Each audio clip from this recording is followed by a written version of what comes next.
Optastats tweeted this out last night. Corbin Carroll, 4 postseason games so far, all right?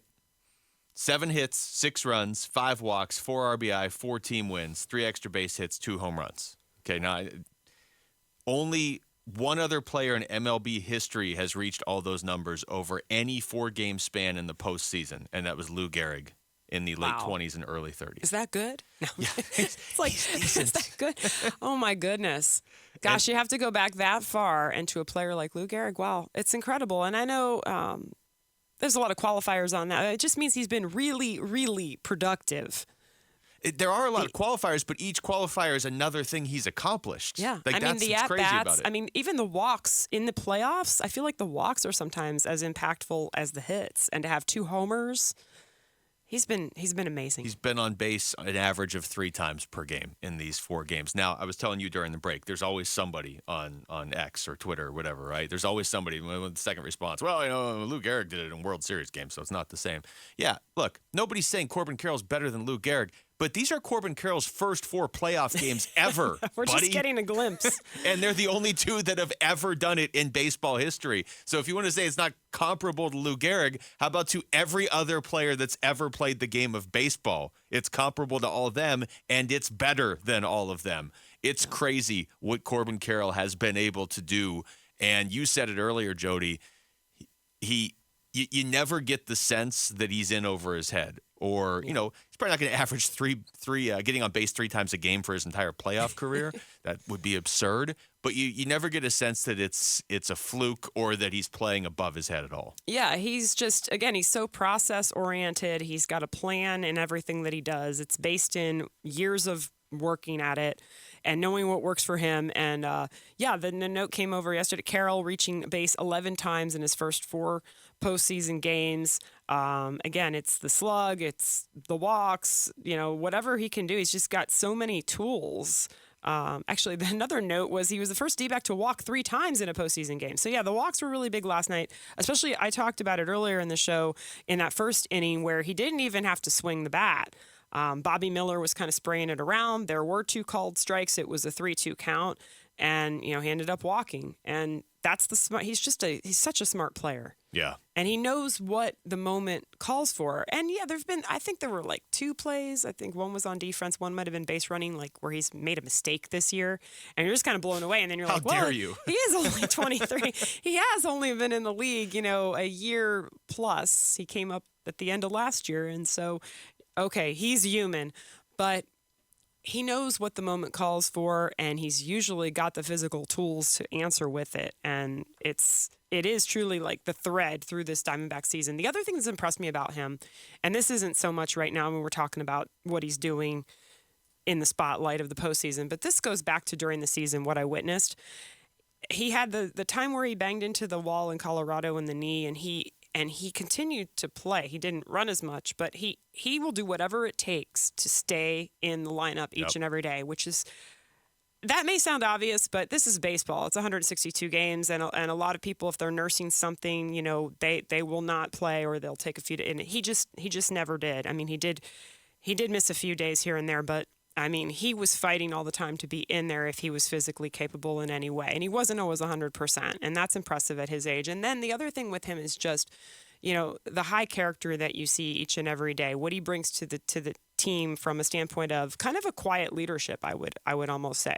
But those are the things that really have impressed me all year. And so in a way, it doesn't surprise me when he gets in these moments, he's just doing what he always does, which is, again, back to that process of the preparation every day.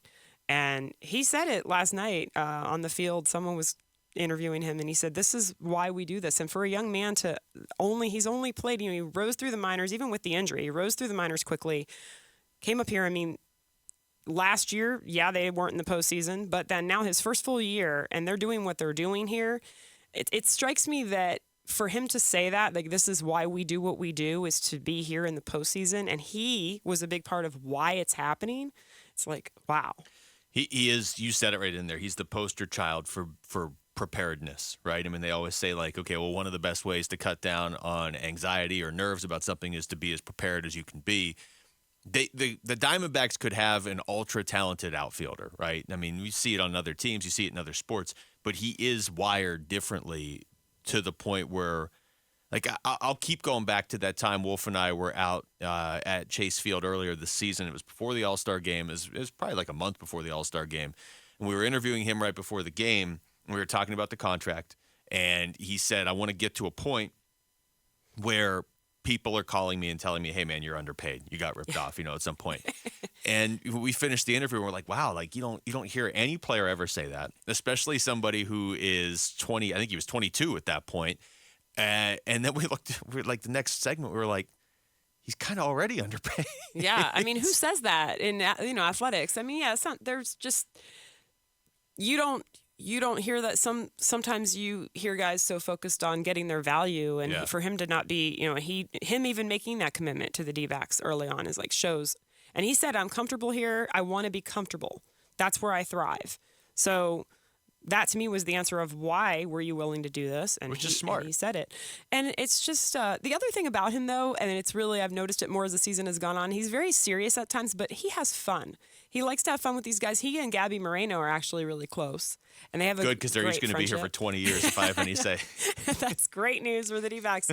And him and Alec, I mean the whole team. This team is there's that youth of the guys that have come up together, and they're having fun, and then the older guys join in with that too. They've fit in. Everybody has fit in really well with it, and so it's like he's serious, but he's smiling a lot. He's enjoying himself, and that's really what makes it this. I think that people are seeing that on a national stage now. That's really cool to see when they're watching these games. Hopefully they're seeing, these D-backs. They're feisty, they're spirited, and they're having a lot of fun. Well, and Carroll, if you want another stat, is tied for the major league lead in these playoffs with Josh Young of Texas for most total bases at 14. Here's Dave Roberts after the game. He was asked what makes this guy so difficult to play against. It's the speed component. It's the bat to ball. It's when he does put the ball on the ground, there's still a chance for an infield hit, and he controls his zone. Even Bobby today in that first at bat, he threw a couple borderline pitches, and the moment clearly isn't getting too big for him, and he knows how to conduct at bats. The other part of this, Jody, is you've got Corbin Carroll doing everything you would hope he could do and more from really day one. In these playoffs, he drove in the first couple of D-backs runs against Milwaukee with that home run. The flip side in this series, Mookie Betts and Freddie Freeman, two Hall of Famers, have really not done much. Torey Lovullo talked about that after the game. They're unbelievable baseball players. Obviously one I know very well, and we're making pitches. Our pitchers have been throwing the baseball very, very well, and you got to, because they're two of the best baseball players in the National League. I'm sorry, two of the best baseball players in MLB. So you got to make pitches. So I think our pitchers are sequencing and landing pitches in the right spots. Those two are combined 1 for 13 so far in the series. And even the one was an infield hit, nothing, not a lot of slug involved. I go back to something Ryan Thompson said last night. They're playing every game like it's a game 7 right now. And that the other thought that he shared was that the other team would have to play their very best baseball just to get one game from the Diamondbacks right now. That's a great point. And I think, and pitching coaches can speak to this, pitchers too, is, when you're in the middle of a season and you're not, everybody's more dialed in the postseason, hitters and pitchers.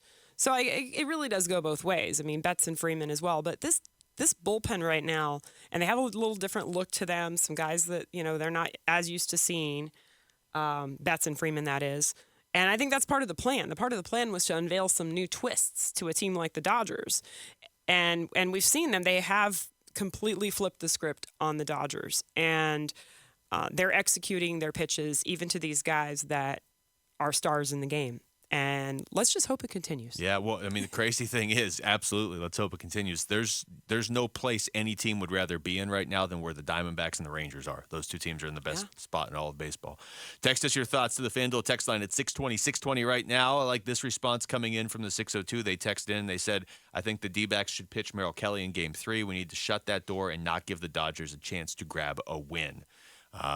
It's been nice having Kelly and Gallen pitching pretty much every game. I mean, but there's still I think that they'll you be can't. good. Yeah, I don't think you want to mess with that. That's not even feasible. It's nice really to right have now. them in 4 and 5. Yeah, anyway, I if think you he have to. trusts. That's part of the thing. They trust the guys on the roster, and Brandon Pfaadt. He'll give him what he can give him. They did pull him fairly early in Milwaukee. It still worked out, and the offense picked him up, and the bullpen picked him up.